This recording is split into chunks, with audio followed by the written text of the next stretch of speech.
Benjamin Dixon Show is only possible with listener support. Go to www.patreon.com/The BPD Show. Two witnesses. One is a woman who's followed me for years. She said in 1979 I was in an airplane with her, commercial flight, and we became very intimate. I just sat down. I think I had the book, The Art of the Deal. I was famous then, too. I've been famous for a long time. And we're sitting in first class, according to her. Never happened, by the way. Totally made up story. She's a Clinton person, too, by the way. Big Clinton person. She made up the story. And so many years ago, and I think it would be 1979, one of my many people behind me could correct it, but I think she said 1979. That's a long time ago. And I sat down. I believe I had some pretty big success then, and I was being talked about a lot. Maybe The Art of the Deal was out, sometime after that. I'm not sure. But I was well known. And passengers are coming into the plane. And she said I was making out with her. And then, after 15 minutes, and then she changed her story a couple of times. Maybe it was quicker. That I grabbed her at a certain part, and that was when she had enough. Now, so think of the impracticality of this. I'm famous. I'm in a plane. People are coming into the plane, and I'm looking at a woman, and I grab her, and I start kissing her and making out with her. What are the chances of that happening? What are the chances? What are the chances of that happening, Donald Trump? Is that really a question that you want to ask, considering you are most famous for saying this? I better use some Tic Tacs just in case I start kissing her. I'm automatically attracted to beautiful. I just start kissing them. It's like a magnet. You just kiss. And when you're a star, they let you do it. You can do anything. Whatever you want. Grab them by the foot. 30 years later. And I'm looking at a woman, and I grab her, and I start kissing her and making out with her. What are the chances of that happening? What are the chances? Well, the chances are pretty good, Donald Trump, because we already have you on record. Welcome, ladies, gentlemen, and gender nonconforming individuals to another episode of the Benjamin Dixon Show. Today is Friday, September 6, 2024, and you are listening to a portion of the press conference that Donald Trump just got through giving in New York City after his attorneys appealed to a 3-judge panel on the Second U.S. Circuit Court of Appeals, appealing the $5 million portion of the decision against him in the E. Jean Carroll case. There's another portion, the $83.3 million portion that he was found liable for. And as he spoke, let me tell you, it really got a lot worse than what you already heard. And as I get ready to play this next portion of the clip, I want you to contextualize the conversation for this. This is the man, Donald J. Trump, that Christians all over this country, particularly white evangelicals and the handful of black Christians who follow along with their foolishness, this is the man that they believe is more moral and more fit to lead the United States of America. And of course, they're going to say it's because, well, at least he doesn't support abortion. Does he sound like a man who hasn't paid for quite a few abortions in his lifetime? I digress. Regardless, listen to how he addresses the possibility of whether or not this second woman amongst many who have accused him of sexual assault. Listen to how he dismisses her as someone that he would not possibly have sexually assaulted. It couldn't possibly have happened because she's not, and she would not have been the chosen one. His literal quote, the chosen one. Frankly, I know you're going to say it's a terrible thing to say, but it couldn't have happened. It didn't happen. And she would not have been the chosen one. She would not have been the chosen one. The nerve, the unmitigated gall, the disgusting audacity to refer to who he was willing to sexual assault or not as being the chosen one or not being the chosen one. And if you listen to him, you can tell that this is really an act of compulsion. He can't help but to discuss the details because they're lodged in his mind so clear.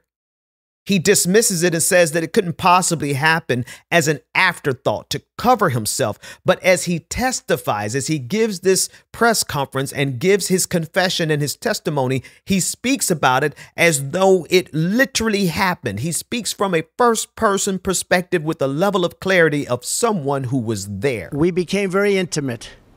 I just sat down. I think I had the book, The Art of the Deal. I was famous then, too. I've been famous for a long time. And we're sitting in first class, according to her. Never happened, by the way. Totally made up story. She's a Clinton person, too, by the way. Big Clinton person. Yeah, see, he throws that in there as an afterthought. He says it. He tells the story as though he was there and it's clear in his mind and he can remember it. And he also tells the story as a person who can't help himself. He can't help but to be impressed still by his celebrity, by how big his star is. He has to talk about that. And just like that, he similarly has to talk about his sexual escapades. But he has to throw in there that, it totally didn't happen. It totally didn't happen. I mean, she was a Clinton person after all, as if that precludes the possibility of it happening, as if that even matches and counterbalances the intensity with which he is telling the narrative. Donald Trump is at a stage of his life where he cannot control his lies. He cannot control himself. He's always been what I consider to be a petulant man-child with no impulse control. That's always been Donald Trump. But now when you add on to it his age and his cognitive decline and all of the neurological damage that he's gotten from getting infected over and over again by COVID-19, when you add all of those things together, yeah, it makes total sense that as he gives this press conference immediately after his attorneys tried to appeal one sexual assault decision, it makes so much more sense now that he would run his mouth in a way that is so destructive to himself. I mean, the entire press conference, I'm not going to play it all for you because it really just gets, I'll play a little more, but it just goes on and on and on. The level of sheer audacity and gall, the level of disrespect and disdain for women, the level of disrespect for the judiciary system, the amount that he is ultimately still impressed with. Vanity and fame, I guess that's a drug that you never get over. I guess it doesn't matter how old you get. Once you get a taste of the kind of fame that he talked about in the Access Hollywood video where he could just move on them and just do what he want to do and they just let you because you're a star. I guess that's hard to get out of your system when you've never had anyone to say anything to you to correct you. No one has ever challenged you. No one has ever told you no. And so as you get older in your years, you just start remembering. He's remembering these things fondly, is what I'm saying. And this is the moral leader of the evangelical movement. This is the man that they believe is called and ordained by Christ to lead this nation. She has gone around for years saying the story. Everywhere I go, she says this story. And it's a total lie. Now, I assume she'll sue me now for defamation like I got sued by E. Jean Carroll. And he puts himself at further risk of even more litigation with lines like that. Right? The entire press conference, he was flanked by his attorneys, which was laughable because they couldn't even do anything to stop him from making himself even more liable.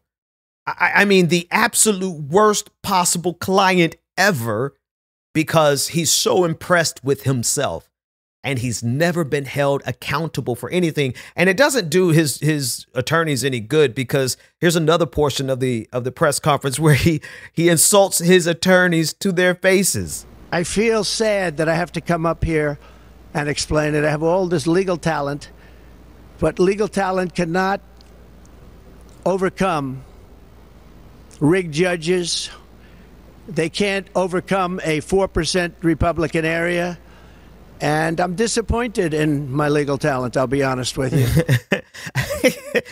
Imagine standing there behind your client who is making himself even more liable because of his arrogance, his ego, and his stupidity and his cognitive decline. And you have to sit there and just accept it when he says he's not disappointed in himself because of his behavior. He's not disappointed with himself because, well, he's even having this press conference. He's disappointed with you, attorneys, who probably won't get paid this month because, well, he has a habit of not paying his attorneys, which is how he ended up with Elena what's her name? Elena Haba, whatever her name is, the one that couldn't fill out the paperwork properly.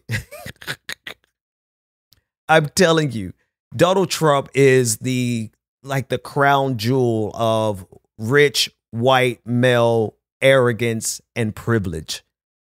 I mean, you can't get away with the stuff that Donald Trump gets away with if you're not rich, if you're not a man, and definitely if you're not white in this country. You have to have that trifecta to be able to live in this delusional state, especially at this age, especially with this level of responsibility, who has been and could possibly be the next president. But instead of anyone in his circle being able to correct him, they all have to stand by and just accept his big lies, accept all of his liabilities, accept all the damage. How many people have gone to jail on behalf of Donald Trump's ego? And yet there he stands with the expectation that he is deserving of everything that he has. There he stands with the expectation, or with the belief in his heart, that it's no one else's fault but everyone else. It's not his fault.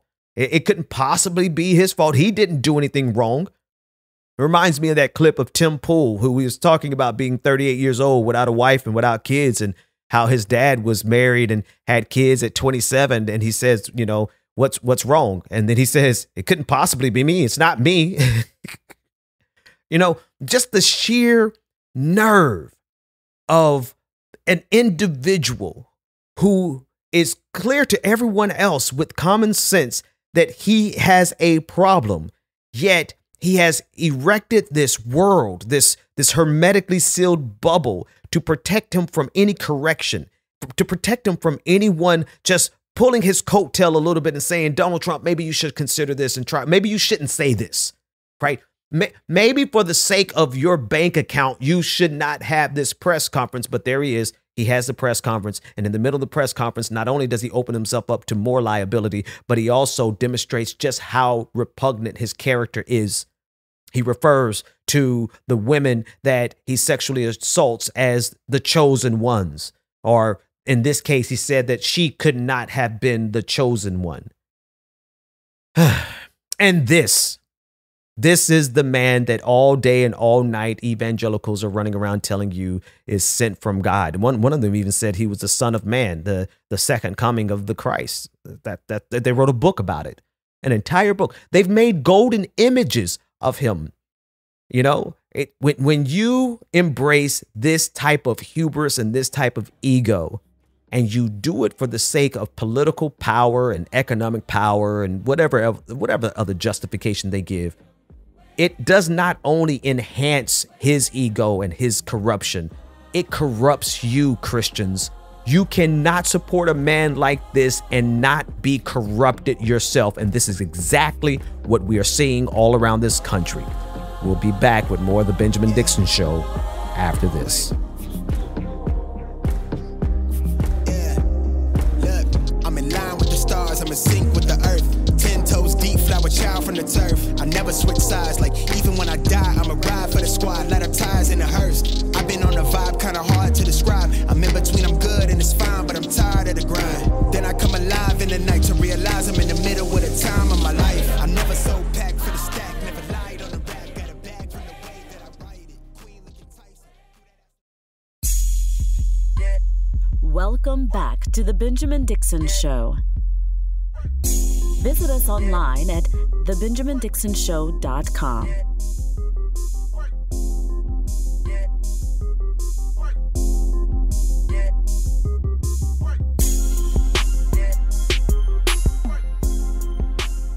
But I'd be remiss as a former federal agent to not warn people that given these accusations are other people, I'm not accusing anyone specifically, I want to be clear. Are people working with the feds right now to try to ensnare other conservative influencers into this alleged operation? I'm just going to say this. Be very careful who you're emailing, and be very careful who you're talking to, and be very careful that you're not talking to someone working with the feds on the other end of the line. That's Dan Bongino. I think that's how you pronounce his last name, of the Dan Bongino Show. He's another conservative commentator. Not important. He's also one of the many conservatives that have blocked me on Twitter because they're cowards. But I digress. Here he is, a part of the collective meltdown that is happening all across MAGA land in the aftermath of the DOJ unsealing an indictment implicating conservative commentators like Tim Pool.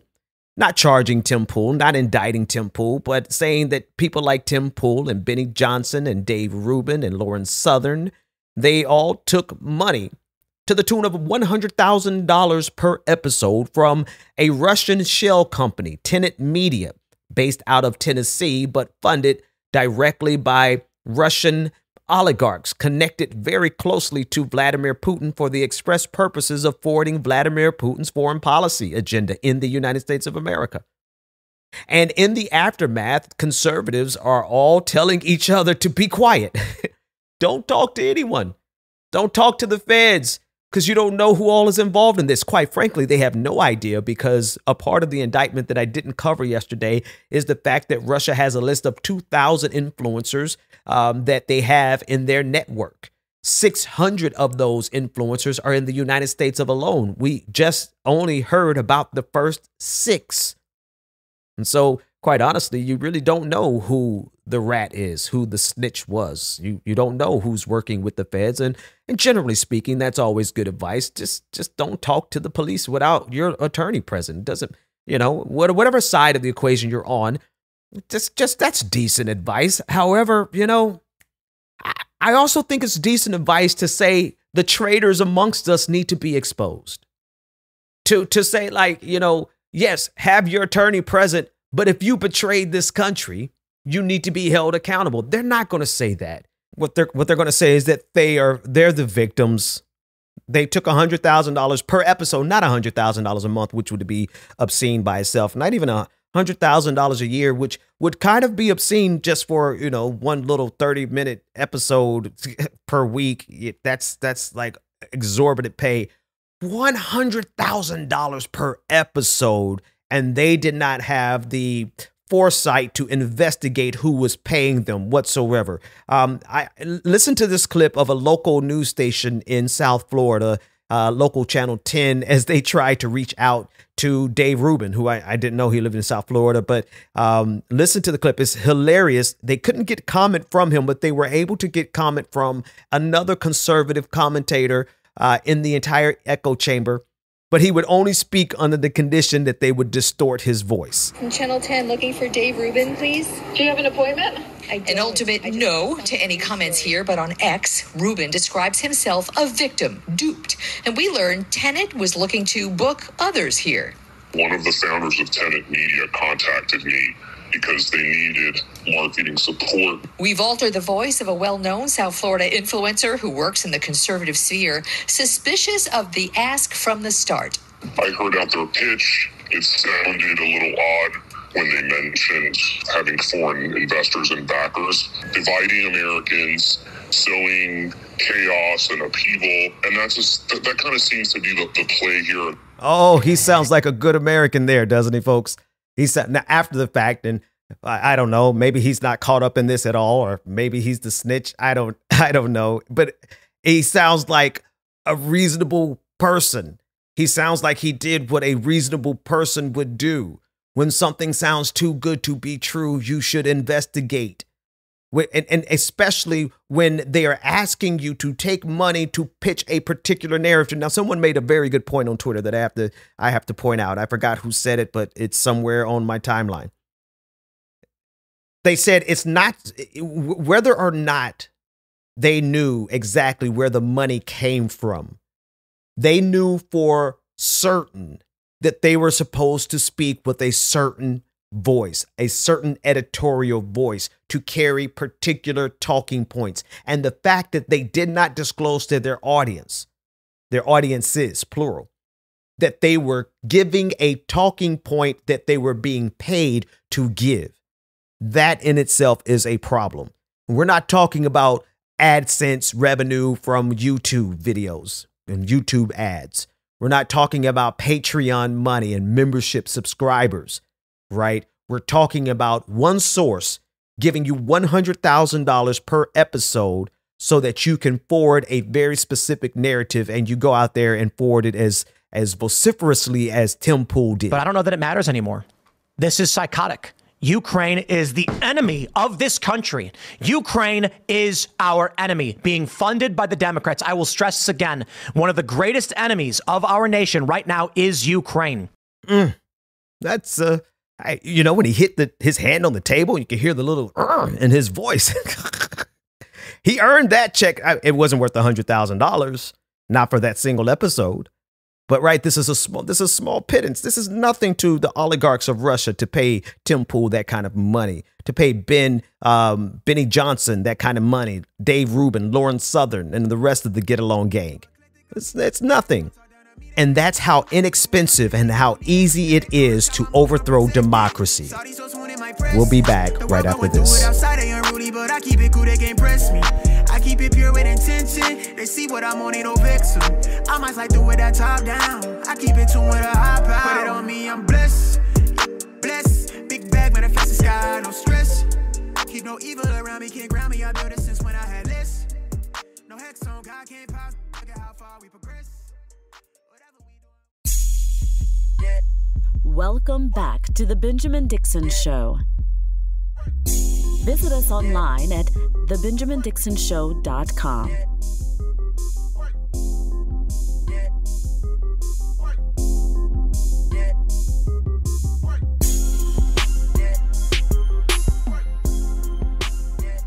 Have you ever just taken a second to listen to the incoherent ramblings that come out of the mouth of Donald Trump? You take a look at bacon and some of these products, and some people don't eat bacon anymore. And we are going to get the energy prices down. When we get energy down, you know, this was caused by their horrible energy wind. They want wind all over the place. But when it doesn't blow, we have a little problem. Now, if you think that's bad, listen to Donald Trump's reply to a question from a member of the Economic Club of New York. Here's the question. If you win in November, can you commit to prioritizing legislation to make childcare affordable? And if so, what specific piece of legislation will you advance? And now here's his reply. Well, I would do that. And we're sitting down. You know, I was somebody, we had Senator Marco Rubio, and my daughter Ivanka was so impactful on that issue. It's a very important issue. But I think when you talk about the kind of numbers that I'm talking about, that because look, childcare is childcare. There's something, you have to have it. In this country, you have to have it. But when you talk about those numbers compared to the kind of numbers that I'm talking about by taxing foreign nations at levels that they're not used to, but they'll get used to it very quickly. And it's not going to stop them from doing business with us, but they'll have a very substantial tax when they send product into our country. Those numbers are so much bigger than any numbers that we're talking about, including childcare, that it's going to take care. We're going to have, I look forward to having no deficits within a fairly short period of time, coupled with the reductions that I told you about on waste and fraud and all of the other things that are going on in our country, because I have to stay with childcare. I want to stay with childcare, but those numbers are small relative to the kind of economic numbers that I'm talking about, including growth, but growth also headed up by what the plan is that I just told you about. We're going to be taking in trillions of dollars, and as much as child care is talked about as being expensive, it's relatively speaking not very expensive compared to the kind of numbers we'll be taking in. We're going to make this into an incredible country that can afford to take care of its people, and then we'll worry about the rest of the world. Let's help other people. But we're going to take care of our country first. This is about America first. It's about make America great again. We have to do it because right now we're a failing nation. So we'll take. It's become very clear in this country that Donald Trump has never been held to account. He's never been held to a standard. It's almost like he's never had to do anything without being graded on a curve, given a participation trophy for just showing up. And this is not how we traditionally run campaigns for president. This is not how the media has covered presidents. But when Donald Trump came on the scene, it was almost like they had to coddle his severe lack of intellect, his underperforming intelligence levels, his lack of communication skills. The media almost instinctively started to cover for him. And we have suffered through this for the last 10 years of his entire existence. I argue that Donald Trump is suffering from severe mental and cognitive decline, likely exacerbated by how many times he's contracted COVID-19. But his incoherent ramblings are nothing new. He has really shown the country that he is not a man of substance and certainly not a man of great intellect, if any intellect at all. But because the media always tries to do a both sides or try to draw an equivalence between the candidates who are running for president, they graded Donald Trump on a curve, and they've been grading him on a curve since he entered the scene. It didn't really become evident to most of America until we saw how they responded to Kamala Harris's interview on CNN with Dana Bash. She is running for president of the United States, and therefore she should be held to a higher standard than the average American. And it's a standard that she excels to. But they don't hold Donald Trump to this same standard. And because it was so painfully evident to the rest of America, it's finally sinking in. Jeffrey Goldberg of The Atlantic, he saw the same thing. I'll call it plainly a double standard that we have in this campaign. We're sitting here parsing, as we should, what the Democratic nominee for president says in an interview, how she answers questions about a whole range of subjects. Meanwhile, this is what Donald Trump had to say this week. Groceries, food has gone up at levels that nobody's ever seen before. We've never seen anything like it, 50, 60, 70%. You take a look at bacon and some of these products, and some people don't eat bacon anymore. And we are going to get the energy prices down. When we get energy down, you know, this was caused by their horrible energy wind. They want wind all over the place. But when it doesn't blow, we have a little problem. Here's the thing. I'll make this observation. I'll own it. If Kamala Harris went from bacon to wind in her interview with Dana Bash, she would this morning not be, the next morning, she would not be the nominee of the Democratic Party. That would have been a very, very strange. People would have been like, what is going on? Do we just have an absurdly low standard now for the things that Donald Trump says and does? It's almost like America is finally waking up to the fact that we have been giving Donald Trump a participation trophy in terms of his incoherent ramblings for far too long. And since it seems like the media is just catching up or is unwilling to do the job of a critical analysis of Donald Trump's incoherent ramblings, I asked my artificial intelligence friend, ChatGPT, to look over the transcript of Donald Trump's speech word for word and to give it a critical analysis and a communication score. And it didn't disappoint. Transcript analysis. The response is unfocused, incoherent, and avoids directly answering the question. Critical thoughts are incomplete, logical connections are missing, and the delivery is muddled with buzzwords and irrelevant tangents. Incomplete thoughts. 5 instances, e.g., childcare is childcare. Childcare is childcare. Trailing sentences. Logical flaws. 6 key issues. No direct answer. Fails to address the specific question on childcare legislation. Off-topic diversions, frequent shifts to unrelated subjects like foreign taxes and economic growth. Vague references, mentions Rubio and Ivanka without connecting them to any concrete action. Senator Marco Rubio and my daughter Ivanka was so impactful on that issue. It's a very important Contradiction. issue. Calls childcare important, but minimizes its significance compared to other numbers. Circular reasoning. Claims taxing foreign nations will somehow fix childcare without explanation. Filler buzzwords. Make America great again, and similar phrases add no substance. Make America great again. We have to do it because right now we're failing. Disorganized, with rambling and incoherent flow. Sentences often left unfinished or abruptly redirected. Overall communication skills score, 10. The response is unfocused, incoherent, and avoids directly answering the question. Critical thoughts are incomplete, logical connections are missing, and the delivery is muddled with buzzwords and irrelevant tangents. The overall communication is poor, lacking clarity, coherence, and relevance. That's to say the least. We'll see you next time, everybody. The Benjamin Dixon Show is only possible with listener support. Go to www.patreon.com/The BPD Show and support The Benjamin Dixon Show. If you like this episode, be sure to share, like, and subscribe.